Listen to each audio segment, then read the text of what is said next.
When a person grows old, do they just lose hair, teeth, or strength? Or do they lose something much deeper? A role, a relationship, a reason to be?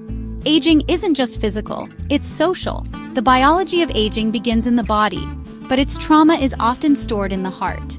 In this episode, we explore the social side of aging, the hidden impact of isolation, the power of belonging, the loss of relevance, and the beauty of intergenerational wisdom.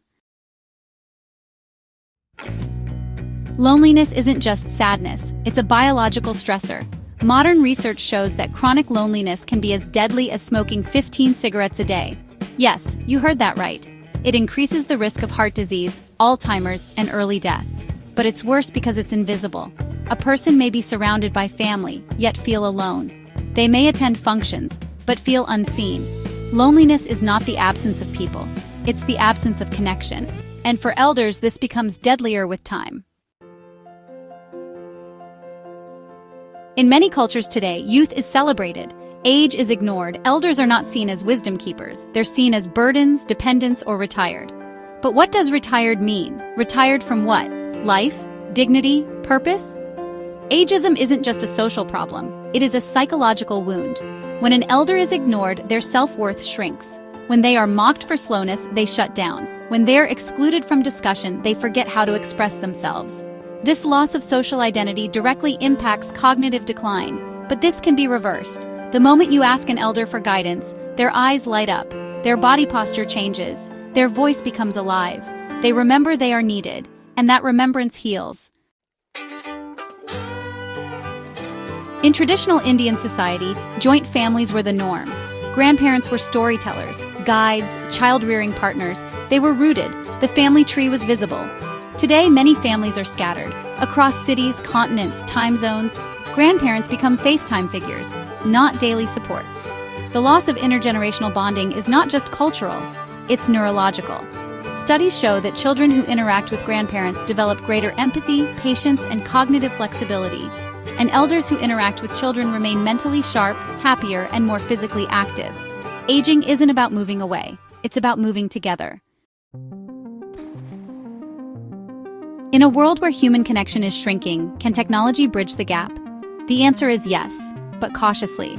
Robotic companions like Pero, the seal robot, have been used in Japan and Europe to help dementia patients feel less alone. The robot responds to touch, makes soothing noises, and builds a bond through routine.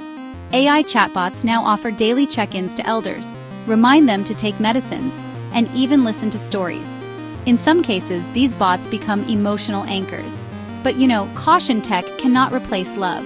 It can only complement it. The ideal future combines both, family presence and tech support.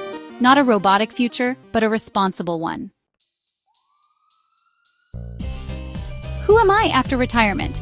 For years, a person is a teacher, an engineer, the head of the family. Then suddenly, they're old. This is psychological collapse. When role vanishes, so does the structure of the self. That's why the Vedic system defined 4 ashrams of life. Brahmacharya, which is learning, Grihastha, meaning family, Vanaprastha for withdrawal, and Sannyasa for liberation. Nothing ends, everything evolves. Vanaprastha was never meant to be useless time. It was designed for mentorship. An aging person is not outdated. They are upgraded. They're no longer executors. They become guiding lights. A society that forgets this, forgets its own future. Rituals are ancient technologies. Daily tea with neighbors, temple gatherings, laughter clubs in parks, evening artists, Saturday satsangs. These are not old people's routines. They are structured social vaccines against depression and cognitive decline. Group rituals lower cortisol, enhance oxytocin, activate mirror neurons, and maintain neural complexity. In Japan, the Moai system is a network of lifetime social support groups that ensure no one dies alone. India had its own versions, the Bhajan Mandalis, the Panchayat Chopals, and Guru circles. Reclaiming these rituals is a form of psychosocial healing. An elder who shares a story is not rambling, they're transmitting DNA. Every story told by a grandparent carries emotional resilience, cultural memory, and moral compass. But when we don't listen, that bridge collapses, and a civilization loses its roots. Universities now call this oral intelligence, but our rishis called it parampara. Integrating intergenerational spaces, schools inviting grandparents, youth learning from elders, family discussions at dinner. All these rebuild the bridge, not for the old alone, but for the young who'll one day grow old too. Comment: I value our elders. Share this with families, students, and educators. Like to support the return of social balance. Subscribe to Professor Diaries for next episode. Support this movement, the fusion of consciousness, culture, and social neuroscience. Shop via the bag icon to help us grow.